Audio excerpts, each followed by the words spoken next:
তো বন্ধুরা, আজ থেকে ঠিক 90 দিন আগে আমি সাফ জানিয়ে দিয়েছিলাম যে শুভেন্দু অধিকারী এখন কিন্তু মূল টার্গেট। ওনাকে খতম করাটা বেশ কয়েকটা দেশ এবং ডিপ স্টেটের জন্য খুবই জরুরি হয়ে উঠেছে।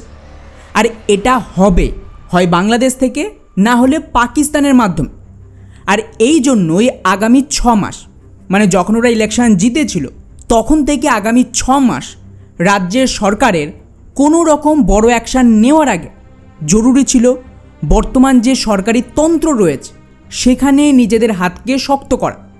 তা না হলে এই সরকার, পার্টিকুলারলি বর্তমান মুখ্যমন্ত্রী, মারাত্মক বিপদে পড়বে। ব্যাস, সেটাই কিন্তু এখন সত্যি হচ্ছে। এই প্রিডিকশনের মাত্র 3 মাসও পূরণ হয়নি, আর পশ্চিমবঙ্গের মাটিতে এক জেহাদি ধরা পড়ল। নাম হলো হামিম মণ্ডল। কিসের জন্য? তো এই জেহাদির প্ল্যান ছিল আমাদের রাজ্যের মুখ্যমন্ত্রী শুভেন্দু অধিকারীকে মারার। আর এখানে সবচেয়ে আশ্চর্যের বিষয় দেখেন, রিপোর্ট বলছে যে এরা কেবলমাত্র মুখ্যমন্ত্রীকে মারত তাই না, বরং গোয়েন্দাদের রিপোর্ট আর রাজ্য পুলিশ দুজনেই কনফার্ম করেছে যে এই পুরো জেহাদিদের আরও বড় প্ল্যান ছিল দিল্লিতে অ্যাটাক করার। যার জন্য এরা তো বেশ কিছু মুসলিম যুবকদের ব্রেন ওয়াশ করে টার্গেট করে, তাদেরকে নকল দিল্লি পুলিশের পোশাক পরিয়ে দিল্লিতে যে সিজেপির আন্দোলন হচ্ছিল সেখানে ওদেরকে ঢুকিয়ে বড় সড়ো স্যাবোটাজ করা। আর মনে করেন এক্স্যাক্টলি সেম কথা আমি কিন্তু আমার এই সিজেপির ভিডিওতে বলেছিলাম যে যন্তর মন্তরে এক্ষুনি প্রদর্শন না থামালে বিরাট বড় লেভেলে বহু ছাত্রদের মেরে দেওয়া হতো। এমনকি ওখানে তো এটাও দেখা গেছে 400 থেকে 500 ক্রিমিনালরা ওখানে যুক্ত ছিল। আর এক্স্যাক্টলি এই কারণে সোনাম ওয়াংচুক অনশন ভাঙলেও প্রধানমন্ত্রী কিন্তু শিক্ষামন্ত্রীকে দিয়ে রিজাইন করায়, যাতে তাড়াতাড়ি ওখানে যন্তর মন্তরের জায়গা খালি হয় এবং এখানে কোনো ছাত্র যেন উপস্থিত না থাকে। আর ফাইনালি আমার ওই কথাটা প্রমাণ হয়ে গেল, কারণ এটা তো এখন পুলিশ আর গোয়েন্দারাই বলছে যে ওখানে বড় অ্যাটাকের প্ল্যান ছিল। এর থেকে বড় প্রমাণ আর কি হবে? কিন্তু এখন এর চেয়েও ইন্টারেস্টিং একটা ব্যাপার হলো, বাংলার স্পেশাল টাস্ক ফোর্স এই জেহাদিকে গ্রেপ্তার করলো। আর ওদিকে তার ঠিক 2 দিন পর কেন্দ্র সরকার পাল্টা একটা বড় ধামাকা করে, যেখানে এই পশ্চিমবঙ্গের মাটিতে বাংলাদেশের সীমান্ত বরাবর 1-2 নয় 40টা, ভালোভাবে শুনবেন, 40টা পার্মানেন্ট বেস তৈরি নির্দেশ জারি করে আমাদের ইন্টারনাল গোয়েন্দা সংস্থা আইবির জন্য, যাকে ইন্টেলিজেন্স ব্যুরো বলে।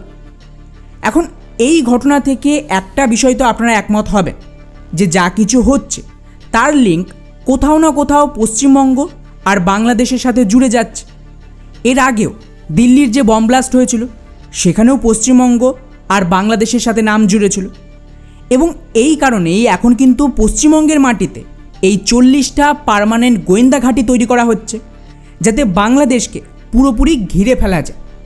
আর এটা আগামী দিনে যে সমস্ত বিপদ আসছে তার তো সবে প্রিপারেশন। কারণ এই সমস্ত শুনে আপনাদের মাথায় প্রশ্ন আসাটা স্বাভাবিক যে ভাই, হঠাৎ করে এখানে আমাদের রাজ্যের মুখ্যমন্ত্রীকে বড় বড় দেশগুলো বা ডিপ স্টেট কেন মারতে চাইবে? উনি তো সবে ক্ষমতায় এলেন এবং এখনও এই সরকার এমন কোনো সিদ্ধান্ত নেয়নি যাতে উনি থ্রেট হবেন ডিপ স্টেটের জন্য বা অন্য কোনো দেশের জন্য। আর এর সাথে সিজেপি বা ককরোচ জনতা পার্টির কী সম্পর্ক? এবং সবচেয়ে গুরুত্বপূর্ণ বিষয়, এর পাল্টা 40টা গোয়েন্দা ঘাঁটি বাংলার মাটিতে যেভাবে এমার্জেন্সি বেসিসে তৈরি করা হচ্ছে তা তো এর আগে দেশের অন্য কোনো রাজ্যে হয়নি। তার মানে কি আগামী দিনে বাংলাদেশ আর ভারতের সীমান্তে কোনো বড়সড় অ্যাকশান হতে চলেছে, আর তার সেন্টার পয়েন্ট হবে এই পশ্চিমবঙ্গ। কিন্তু কেন? সবটাই জানবো আজকের এই ভিডিওতে। খুবই ইন্টারেস্টিং ভিডিও হবে, তাই শেষ পর্যন্ত অবশ্যই দেখবে। তো বন্ধুরা, কেন এই 40টা গোয়েন্দা ঘাঁটি বাংলায় তৈরি করা হচ্ছে এবং বাংলাদেশে কি হবে সেটা জানতে হলে আমাদের একটু সময়ে পিছিয়ে যেতে হবে এবং পরপর প্রতিটা ঘটনাকে সাজাতে হবে, এবং তারপর এর সাথে কেন্দ্র সরকার কী প্ল্যান করেছে এ দুটোকে মেলালে আসল রহস্য বেরিয়ে আসবে।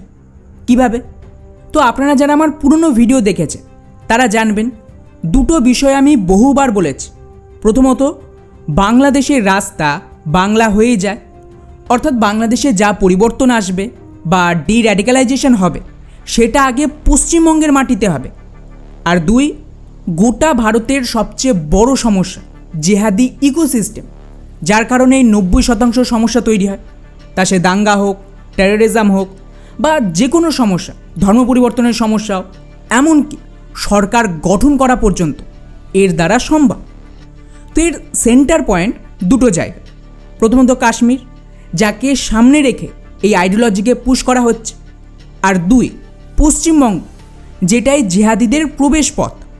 কারণ এরা দেশ স্বাধীনের পর থেকে গোটা দেশে ঢুকছে কোথা দিয়ে? বাংলা দিয়ে। আর ফেরত যাবে কোথা দিয়ে? আবার বাংলা দিয়ে। তো স্বাভাবিকভাবে গোটা দেশের এই পুরো সমস্যার সমাধান কোথায় আছে? এই পশ্চিমবঙ্গের মাটিতে। আর এর জন্যই জরুরি ছিল পশ্চিমবঙ্গে আগে সরকার বদল করা। এখন যদি পশ্চিমবঙ্গে প্ল্যান মাফিক কাজ হয়, তাহলে ভারতের ওপর বিদেশি শক্তির যে কন্ট্রোল তা অনেকটাই শেষ হয়ে যাবে। তাই ওরা কিন্তু পশ্চিমবঙ্গকে সহজে লাইনে আসতে দেবে না। আর এই কারণে এখানে এমন একজনকে দরকার ছিল যে একটু কট্টর টাইপের হবে, যেমন আসাম বা উত্তরপ্রদেশে আছে। আর এক্স্যাক্টলি এই কারণে শুভেন্দু অধিকারীকে চুজ করা হয় রাজ্যের মুখ্যমন্ত্রী হিসেবে। তো স্বাভাবিকভাবে বাংলার ডির্যাডিক্যালাইজেশন প্রসেসকে থামানোর জন্য বা গোটা দেশে সরকার যে প্ল্যান করছে তাকে একটু ডিলে করার বেস্ট অপশান কি? এই রাজ্যে শুভেন্দু অধিকারীকে সরিয়ে দেওয়া।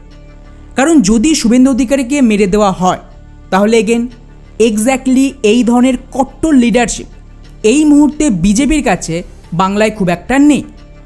আর খেয়াল করেন, এক্স্যাক্টলি এই কারণে যেদিন বিজেপি বাংলায় যেতে তারপরে শুভেন্দু অধিকারীর ডান হাত তার পিএকে মেরে দেওয়া হয়, যেটা প্রথম সিগন্যাল ছিল। এবং আপনারা হয়তো অনেকেই জানেন না, শুভেন্দু অধিকারীর পিএ কেবলমাত্র নর্মাল অ্যাসিস্ট্যান্ট ছিল না, উনি তার চেয়েও অনেক বেশি কিছু ছিলেন। কিন্তু সেই সমস্ত নিয়ে কথা বলে লাভ নেই। এখন মেন মুদ্রা হল, যেরকম আমি ওই ভিডিওটাতেই বলেছিলাম, নেক্সট টার্গেট এবার হবে রাজ্যের মুখ্যমন্ত্রী শুভেন্দু অধিকারী। আর সেই মতো গত বহু মাস ধরেই ওনার মুভমেন্টে নজর রাখা হচ্ছিল। কী জন্য? যাতে ওনাকে মারা যায়। কিন্তু প্রশ্ন হলো, ওনাকে মারা কি এতটাই সহজ এবং কীভাবেই প্ল্যানিং হয়েছে? ওয়েল, পুলিশ আর গোয়েন্দাদের দাবি অনুযায়ী পাকিস্তানের জৈশে মহম্মদ তাদের যে পুরো ইকোসিস্টেম ছিল এই পশ্চিমবঙ্গের ভেতর, তার মাধ্যমে হামিম মণ্ডল নামের একজন মুসলিম যুবক এই দায়িত্বটা দেয়। এই জিহাদি কী করে? এক হিন্দু মহিলাকে লাভ জিহাদে ফাঁসি, এর মাধ্যমে বেসিক্যালি কিছু বিজেপি নেতার ছেলেদের ফাঁসাতো বা কোনো পুলিশকে ফাঁসি, সমস্ত তথ্য নিয়ে নিত। আর এর জন্য তো এই হামিম আর ওর এই লাভ জিহাদের শিকার হিন্দু মেয়েটাকে পাকিস্তানের আইএসআই, জৈশে মহম্মদ আর শেহজাদ ভাট্টি নেটওয়ার্কে বেশ কিছু হ্যান্ডেলার, যেমন আবির জাট, 333, উজের, রানা, হামাদ, এইসবের মাধ্যমে নির্দেশ দিচ্ছিল। আর এর জন্য 3টে ধাপে এদেরকে দিয়ে কাজ করানো হচ্ছিল। প্রথমত, শুভেন্দু অধিকারীর ওপর নজরদারি চালানো, যেখানে পাকিস্তানি হ্যান্ডেলারদের নির্দেশ হামিম মুখ্যমন্ত্রী শুভেন্দু অধিকারীর প্রতিটা গতিবিধির ওপর নজর রাখছে। এমনকি বলা হচ্ছে এর জন্য কলকাতার চিনার পার্ক এলাকায় শুভেন্দুর বাসভবনের আশেপাশেও এই জেহাদি একাধিকবার রেকি করে এবং সেখানে তো দীর্ঘদিন থাকার জন্য একটা ফ্ল্যাট ভাড়া নেওয়ারও চেষ্টাই ছিল। এবং সেই সাথে শুভেন্দুর বিভিন্ন সভা সমাবেশে উপস্থিত থেকে কোথায় কোথায় ওনার সিকিউরিটিতে ফাঁকফোকর রয়েছে তাকে চিহ্নিত করত এবং তার পুরো রিপোর্ট তৈরি করত, যাতে ভবিষ্যতে হামলার প্ল্যান তৈরি করা যায়। এরপর দ্বিতীয় ধাপ ছিল হানি ট্র্যাপ আর ব্ল্যাকমেল নেটওয়ার্ক তৈরি করা, যেখানে এই লাভ জিহাদের শিকার হিন্দু মেয়েটা, যার নাম অর্পিতা সরকার, তাকে এই মডেলের মূল হানি ট্র্যাপ এজেন্ট হিসেবে ব্যবহার করা হচ্ছিল। অর্থাৎ সহজ ভাষায় বলতে গেলে এর কাজ ছিল প্রভাবশালী রাজনৈতিক ব্যক্তিত্ব, শীর্ষ আমলা আর তাদের পরিবারের সদস্যদের সোশ্যাল মিডিয়ায় প্রেমের ফাঁদে ফেলে গোপন যে সমস্ত তথ্য তা সংগ্রহ করা। এমনকি কিছু মিডিয়াতে রিপোর্ট করেছে যে পুলিশ তো এও বলেছে এই মহিলা ইতিমধ্যে ঝাড়খণ্ডের এক মন্ত্রীর ছেলেকে হানি ট্র্যাপ করার চেষ্টাও করছিল। কারণ এর মাধ্যমে শুভেন্দু অধিকারী সম্পর্কে বা ওনার মুভমেন্ট সম্পর্কে আরও বেশি ইনসাইড তথ্য পাওয়া যেত। এবং এরপর তৃতীয় ধাপে প্ল্যান ছিল এই সমস্ত ইনফরমেশন পাওয়ার পর এর ওপর ভিত্তি করে একটা অ্যাকশন প্ল্যান রেডি করা, যাতে একদিকে শুভেন্দু অধিকারীকে মারা হতো, অন্যদিকে সেম টাইমে দিল্লিতে যন্তর মন্তরের যে প্রদর্শন চলছিল সেখানেও বহু ছাত্রদের মারা হতো। এখন এটা শুনে অনেকেই প্রশ্ন করবেন যে ভাই, যন্তর মন্তরে ছাত্রদের এরা কেন মারতে যাবে? শুভেন্দু অধিকারীকে মেরে ওদের লাভ আছে, এটা তো বুঝলাম, কিন্তু দিল্লিতে এ সমস্ত করে ওদের কী লাভ হতো? ওয়েল, এখানেই তো রহস্যের দ্বিতীয় ভাগ। যেমনটা একটু আগেই বললাম, পশ্চিমবঙ্গ জিহাদিদের দরজা হিসেবে কাজ করে, যেখানে বাংলাদেশ থেকে জিহাদিদের আমদানি করা হতো আর তারপর দেশের ডেমোগ্রাফি পাল্টানো হয়। এতে এক ঢিলে দুই পাখি মারা যেত। এক হলো বিভিন্ন জায়গায় এদের ভোটে পছন্দের সরকার গঠন করা হতো, আর দুই, দাঙ্গা জেহাদ আর বাকি কাজকর্মে এরাই সামিল থাকত। কিন্তু এই সমস্ত কাজ ফ্রিতে সম্ভব নয়। উদাহরণ হিসেবে, বাংলাদেশ থেকে লাখ লাখ মানুষ ভারতে ঢুকলো আর কেউ জানতে পারলো না, এটা সম্ভব? এত বড় বড় বস্তি তৈরি, এদেরকে কাজ দেওয়া, এদের পরিচয়পত্র তৈরি করা, এমনকি এদেরকে বাঁচাতে প্রদর্শন করা, উকিল দেওয়া, এইসবের জন্য কোটি কোটি টাকা দরকার। এখানকার লোকাল নেতা, তাছাড়া পুলিশ ফোর্স এবং বাকিদেরও তো টাকা দিয়ে কিনতে হবে বা তাদের মুখ বন্ধ করতে হবে। আর শুধু তাই নয়, এর সাথেই আমাদের দেশে যত প্রদর্শন করানো হয়, দাঙ্গা করানো হয়, এর জন্যও টাকা লাগে। উদাহরণ হিসেবে ধরুন, এই কৃষক আন্দোলন হয়েছিল 2020 সালে, বা সিএর দাঙ্গা, অথবা রিসেন্টলি এই যে ককরোচ মুভমেন্ট হচ্ছিল, যার জন্য বড় বড় ইনফ্লুয়েন্সাররা সাপোর্ট দিয়েছিল, যারা লাখ লাখ টাকা নিয়েছে। পুরো প্রদর্শন চালাতে খাওয়ার খরচা আছে, সোশ্যাল মিডিয়া ক্যাম্পেইন, এই সবের টাকা আসবে কোথা থেকে? এসব ছাড়া তো আসল কাজটা হবেই না। এমনকি ডেমোগ্রাফি পাল্টাতে হিন্দুদের যে কনভার্সন করানো হচ্ছে, লাভ জেহাদ হচ্ছে, বা চার্চ মাদ্রাসা, এই সমস্ত চালাতেও তো টাকা লাগবে। সেই টাকা আসবে কোথা থেকে? টাকা ছাড়া এই সমস্ত এক বছরও চলবে না। আর না কারোর দরদ উতলে উঠবে এদেরকে বাঁচানোর জন্য বা সাপোর্ট দেওয়ার জন্য। তো এখানেই কাজে আসে এনজিও আর বিভিন্ন ধার্মিক স্থল, যাদের বিদেশ থেকে ডিরেক্টলি বা ইনডাইরেক্টলি টাকা পাঠানো হতো। আর এই টাকার জোরে এরা কতটা শক্তিশালী হয়ে উঠেছিল তা তো আমাদের এই ভিডিওতে আমি ডিটেলসে বলেছি, যে কিভাবে এই এনজিও ভারতে তো 2004 থেকে 2014 পর্যন্ত সরকারও চালিয়েছিল ন্যাশনাল অ্যাডভাইজারি কাউন্সিল নামক একটা সংস্থার মাধ্যমে। আর এই সংস্থাকে চালাতো কারা? এনজিওর লোকেরা। এমনকি আজও বেশ কয়েকটা রাজ্যে এই এনজিওরাই সরকার চালাচ্ছে। তো স্বাভাবিকভাবে যতক্ষণ না এই ফান্ডিং বন্ধ হচ্ছে, ততক্ষণ ভারতে হিন্দুদের ধর্ম পরিবর্তন, ভারতে অনুপ্রবেশ, প্রদর্শন, দাঙ্গা কিচ্ছু থামবে না। এমনকি এরা এতটাই শক্তিশালী যে ভারতে সরকার গঠন বা ভাঙার ক্ষমতা পর্যন্ত রাখে। ফলে এদের ওপর সরকারের নজর ছিল, কিন্তু বিনা পশ্চিমবঙ্গে জমি শক্ত করে এই সমস্ত এনজিওর বিরুদ্ধে অ্যাকশান নেওয়া সম্ভব ছিল না। আর এই কারণে যেই পশ্চিমবঙ্গে সরকার বদল হলো, ব্যাস ইমিডিয়েটলি এখন এফসিআরে বিল আনা হচ্ছে, যাতে পার্মানেন্ট এদের ফান্ডিং বন্ধ করে পুরো ইকোসিস্টেমকেই অকেজো করে দেওয়া যায়। আর এটা যে সরকার করবে তা বুঝতে পেরেই ককরোচ পার্টি তৈরি হয় এবং আন্দোলন করানো হয়। আর তারপর যেমনটা আমি প্রিডিকশান দিয়েছিলাম, এখন তো পুলিশও কনফার্ম করলো যে ওখানে এই প্রদর্শনে জেহাদিদের প্ল্যান ছিল ওটাকে স্যাবোটাজ করার আর কিছু ছাত্রদের মেরে ফেলা। আর এর জন্য বেশ কিছু মুসলিম যুবকদের নকল পুলিশের পোশাক পরিয়ে ওখানে পাঠানো হতো এবং এদের দ্বারা ওখানকার ছাত্রদের মেরে দিত। ব্যাস, সোশ্যাল মিডিয়া তো রেডি ছিল ন্যারেটিভ তৈরির জন্য, আর গোটা দেশে এর বিরুদ্ধে আগুন জ্বলত। এমনকি সরকারও হয়তো ভেঙে যেতে পারত। এর ফলে আর এফসিআরের বিলটাই পাস হতো না। এবং এটা বুঝতে পেরে সরকার কিন্তু ইমিডিয়েটলি শিক্ষামন্ত্রী রিজাইন করিয়ে দিল্লিকে আগে খালি করে। অর্থাৎ প্ল্যান সিম্পল, টাকা বন্ধ হলে দেশবিরোধী ইকোসিস্টেমে 50 থেকে 80% ক্ষমতা শেষ হয়ে যাবে।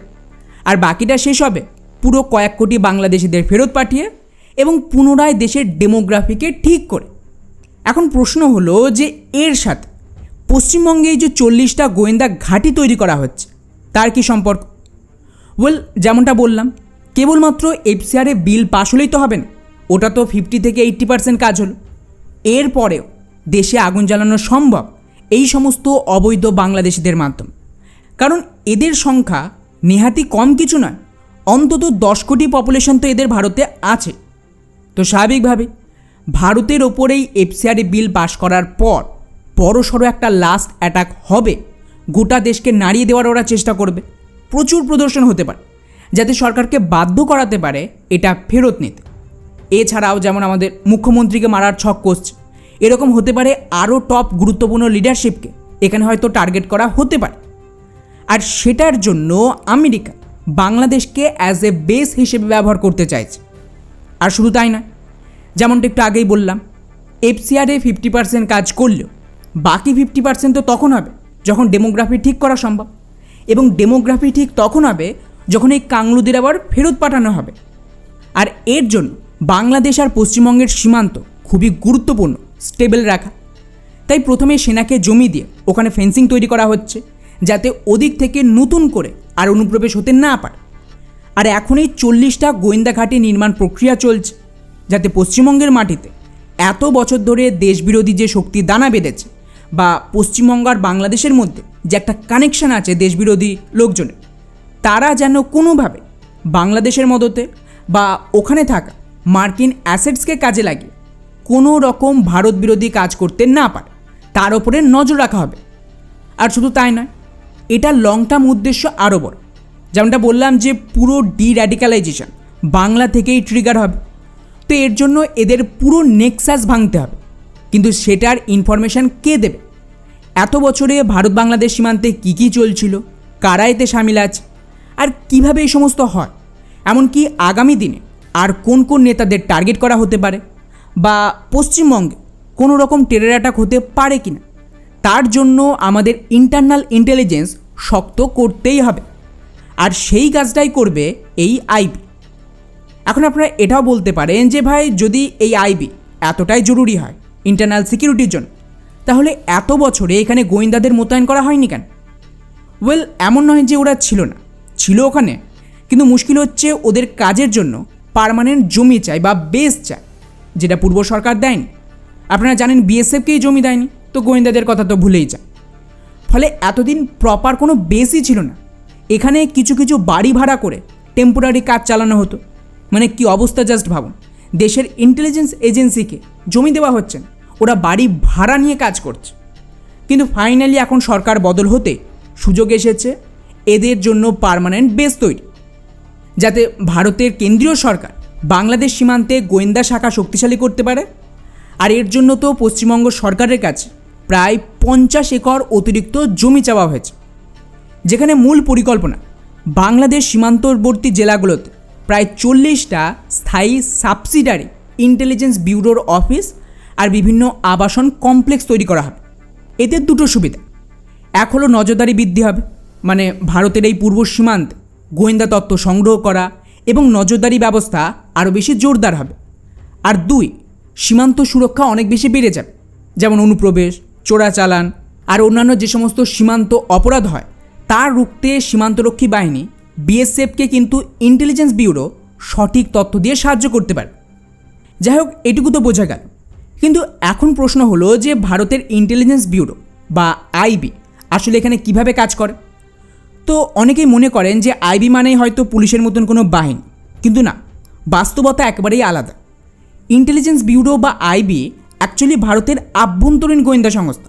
এর অফিসারদের কিন্তু কোনো ইউনিফর্ম থাকে না, কোনো প্রকাশের থানা বা ক্যাম্পও থাকে না, যাতে ওরা সাধারণ লোকের মধ্যে মিশে থাকতে পারে। এদের মূল কাজই হলো দেশের ভেতরে সম্ভাব্য হুমকি সম্পর্কে আগেভাগে তথ্য সংগ্রহ করা এবং সেই তথ্য নিরাপত্তা বাহিনীর কাছে পৌঁছে দেওয়া।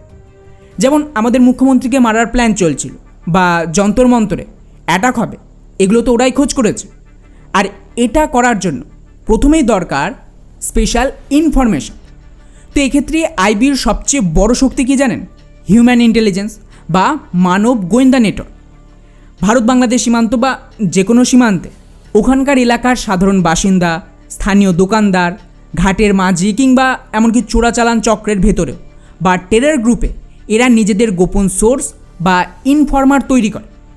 আর এই সোর্সদের কাছ থেকেই তারা জানতে পারে কোথায় সন্দেহজনক লোকজনের যাতায়াত বাড়ছে, কোন রুট দিয়ে অনুপ্রবেশ হতে পারে, কিংবা কোথায় নতুন কোনো কারবার শুরু হচ্ছে বা ভারতে কোনো অ্যাটাক হবে কিনা। তবে শুধুমাত্র তো মানুষের উপর নির্ভর করে আইবি কাজ করে না, এর পাশাপাশি তারা তো টেকনিক্যাল ইন্টেলিজেন্সও ব্যবহার করে। যেমন কোনো ব্যক্তির ওপর যদি সন্দেহ জাগে, তার ফোন কল ট্র্যাপ করা হয়, অনলাইন যোগাযোগ ব্যবস্থাকে দেখা হয়, সোশ্যাল মিডিয়ায় তার অ্যাক্টিভিটির ওপর নজর রাখা হয়, এমনকি এই সীমান্তবর্তী এলাকায় বিভিন্ন প্রযুক্তিগত গতিবিধির ওপরেও নজর রাখা হয়। ফলে কোনো অস্বাভাবিক কার্যকলাপ শুরু হলে সেটা কিন্তু দ্রুত আইবির নজরে চলে আসে। আর এই সেম পদ্ধতিতে ওই জিহাদিকেও ধরা হয়েছিল, যে কিন্তু শুভেন্দু অধিকারীকে মারার প্ল্যান করছিল। কিন্তু শুধুমাত্র ইনফরমেশন কালেক্ট করলেই তো কাজ হয়ে যাবে না। এই সমস্ত তথ্য প্রথমে সদর দপ্তরে পাঠানো হয়, সেখানে বিভিন্ন উৎস থেকে পাওয়া এই সমস্ত র ডেটাকে বিশ্লেষণ করা হয়। তারপর যদি দেখা যায় যে তথ্যটা সত্যি এবং জাতীয় নিরাপত্তার জন্য হুমকি হতে পারে, তখন সেটাকে অ্যাকশনেবল ইন্টেলিজেন্সে রূপান্তর করা হয়। অর্থাৎ এমন তথ্য যার ভিত্তিতে সঙ্গে সঙ্গে অ্যাকশন নেওয়া যাবে। এখন এখানে একটা গুরুত্বপূর্ণ বিষয় আপনাদের জানিয়ে রাখি, আইবির কিন্তু নিজেদের কাউকে গ্রেপ্তার করার বা সরাসরি অভিযান চালানোর কোনো আইনি ক্ষমতা নেই। তারা কোনো অপরাধীকে নিজেরা আটক পর্যন্ত করতে পারে না। তাহলে তারা কাজ করে কিভাবে? তো যখনই সীমান্তে অনুপ্রবেশ বা নাশকতা বা চোরাচালানের কোনো তথ্য সামনে আসে বা অ্যাটাকের সম্ভাবনা হয়, তখন আইবি সেই তথ্য সরাসরি বিএসএফ অথবা স্থানীয় পুলিশের কাছে পাঠিয়ে দেয়। এরপর মূল অভিযান, তল্লাশি করা কিংবা গ্রেপ্তার করার কাজ বিএসএফ বা পুলিশ করে।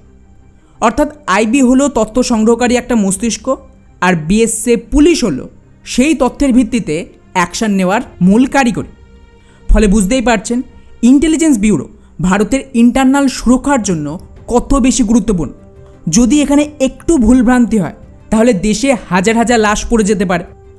আর এক্স্যাক্টলি এই কারণে একদিকে যখন এফসিআরে বিল আনার প্রিপারেশন চলছে, তখন এইখানে পশ্চিমবঙ্গের মাটিতে ইন্টেলিজেন্স ব্যুরোকে আরও বেশি শক্তিশালী করা হচ্ছে, যাতে এই এফসিআরে বিলের বিরুদ্ধে যদি কোনো রকম স্যাবোটাজ করার বা দেশে দাঙ্গা লাগানোর, টেরর অ্যাটাক করার কোনো রকম প্ল্যান থেকে থাকে, তার বিরুদ্ধে যাতে আগেভাগে অ্যাকশন নেওয়া যায়। কারণ এটা আপনারা লিখে রাখুন, 100% গ্যারান্টি, এফসিআরে বিল যে মুহূর্তে পার্লামেন্টে রাখা হবে, ইমিডিয়েটলি দেশ জুড়ে অ্যাক্টিভিটি শুরু হয়ে যাবে। এমনকি আমি তো রিপোর্ট দেখছিলাম মিজোরাম বা ক্রিশ্চান বহুল স্টেটগুলোতে অলরেডি প্রোটেস্ট শুরু হয়ে গেছে। তো দেখা যাক আলটিমেটলি সরকার কিভাবে এই বিলটা পাশ করে। কারণ এই বিলটা আমি মনে করি ভারতের আজ পর্যন্ত ইতিহাসের সবচেয়ে বোল্ড আর ব্রুটাল অ্যাকশন হবে দেশবিরোধী গতিবিধির বিরুদ্ধে। বাকি এই পুরো বিষয়টিকে নিয়ে আপনাদের কি মনে হয় নিচে অবশ্যই কমেন্ট করে জানাবেন। জয় হিন্দ।